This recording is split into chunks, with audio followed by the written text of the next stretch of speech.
Emotional journey. ನನಗೆ ಮೆಹಬೂಬಾ ಅಂದ ತಕ್ಷಣ ಅದ್ರ ಬಗ್ಗೆ ಮಾತಾಡೋದ್ರೆ ಕಣ್ಣಲ್ಲಿ ನೀರು ಹಾಕೊಂಡ್ಬಿಡ್ತೀನಿ ನಾನು. ಅಂಥ ಒಂದು ಆ ಕತೆ ಆ ಥರ ಇದೆ, ಮೆಹಬೂಬಾ ಸುತ್ತಮುತ್ತಲಿನ ವಾತಾವರಣ ಆ ಥರ ಇದೆ ಅಂತ ಹೇಳೋದಕ್ಕೆ ನಾನು ಇಷ್ಟಪಡ್ತೀನಿ.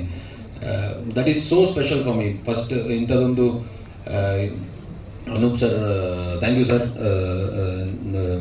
ಫಸ್ಟ್ ಆಫ್ ಆಲ್ ನಾನು ಅನೂಪ್ ಸರ್ ಫಸ್ಟ್ ಕೂತು ಮಾತಾಡಿದಾಗ ನನಗೆ ಬೇಸಿಕಲಿ ನಾನು ಮಾತಾಡುವಾಗ ಜನ ಕೇಳಿಸ್ಕೊತಾರೆ ಅಂತ ಗೊತ್ತು, ಅಥವಾ ಏನೋ ಒಂದು ವಿಚಾರದ ಬಗ್ಗೆ ಮಾತಾಡ್ತಾರೆ ಅಂತಂದಾಗ ನಾವು ಸಿನಿಮಾ ಮಾಡಿದಾಗಲೂ ಅಂಥದ್ದೇ ಒಂದು ವಿಚಾರನ ಜನರಿಗೆ ತಲುಪಿಸ್ಬೇಕು ಅನ್ನೋದು ವಾಸ್ ಅ ಬೇಸಿಕ್ ಅಜೆಂಡಾ ನಮಗೆ. ಸುಮಾರು ಒಂದು 200 ಸಿನಿಮಾಗಳು ಬಂದರೂ ಕೊನೆಗೆ ಒಂದು 10-15 ಸಿನಿಮಾಗಳು ಮಾತ್ರ ಹೆಸರು ಮಾಡಿರುತ್ತೆ ಅನ್ನೋದೊಂದು ಫ್ಯಾಕ್ಟ್ ಇದು ಇಂಡಸ್ಟ್ರಿಯಲ್ಲಿರೋಂಥದ್ದು. ಸೊ ನಮ್ಮ ಫಸ್ಟ್ ಇಂಟೆನ್ಷನ್ ವಾಸ್ 10-15 ಸಿನಿಮಾಗಳಲ್ಲಿ ಮೆಹಬೂಬಾ ಒಂದು ಸಿನಿಮಾ ಆಗಬೇಕು ಅನ್ನೋಂಥದ್ದನ್ನು ಮೇಜರ್ ಇಂಟೆನ್ಷನ್ ಇಟ್ಕೊಂಡು ಈ ಒಂದು ಸಿನಿಮಾ ಮಾಡಬೇಕು ಅಂತ ನಾವು ಸ್ಟ್ರಾಂಗ್ ಆಗಿ ಡಿಸೈಡ್ ಆದ್ವಿ.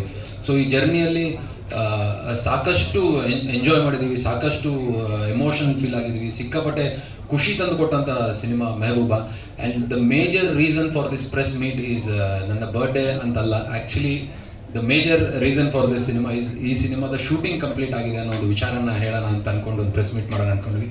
ಸೊ ಅದು ಜನವರಿ 4ಕ್ಕೆ ಮಾಡೋಣ. ಎರಡೂ ಕೆಲಸನೂ ಆಗತ್ತೆ. ನಂದೊಂದು ಬರ್ಡೇ ಸ್ವಲ್ಪ ನಿಮ್ಮೆಲ್ಲರ ಜೊತೆ ಪತ್ರಿಕಾ ಮಾಧ್ಯಮದ ಜೊತೆಗೆ ಹಂಚ್ಕೊಳ್ಳೋಕ್ಕೆ ನನಗೆ ಅದೊಂದು ಖುಷಿ. ನಮ್ಮ ಸಿನಿಮಾದ ಶೂಟಿಂಗ್ ಮುಗಿದಿದೆ ಅನ್ನೋ ವಿಚಾರನ ಹಂಚ್ಕೋಬೇಕು ಅನ್ನೋ ಕಾರಣ the major intention of this press meet.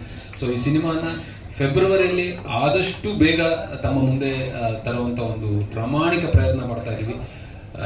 ನಿಮ್ಮೆಲ್ಲರ ಆಶೀರ್ವಾದ, ಹಾರೈಕೆ, ಪ್ರೋತ್ಸಾಹ ನಮ್ಮ ಮೇಲೆ ಇರಬೇಕು. ಯಾಕಂದ್ರೆ ನಾನು I am not intentionally wanted to be a producer.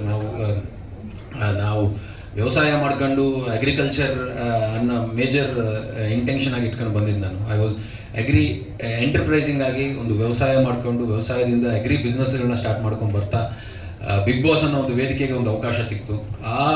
ಆ ವೇದಿಕೆಯಲ್ಲಿ ಗೆದ್ದ ನಂತರ ಒಂದು ಸಿನಿಮಾ ನೆಕ್ಸ್ಟ್ ಏನು ಮಾಡ್ತೀರಾ ಅಂತ ಪ್ರಶ್ನೆಗೆ ಉತ್ತರ ಮೆಹಬೂಬಾ ಆಗಿತ್ತು. ಸೊ ಈ ಒಂದು ಆನ್ಸರ್ ಫೆಬ್ರವರಿಯಲ್ಲಿ ನಿಮ್ಮ ಮುಂದೆ ತರ್ತಾ ಇದ್ವಿ. ದಯವಿಟ್ಟು ಪ್ರೋತ್ಸಾಹಿಸಿ ಸಪೋರ್ಟ್ ಮಾಡಿ ಕೇಳ್ಕೊತೀನಿ. Thank you. ಜೈ ಹಿಂದ್, ಜೈ ಕರ್ನಾಟಕ.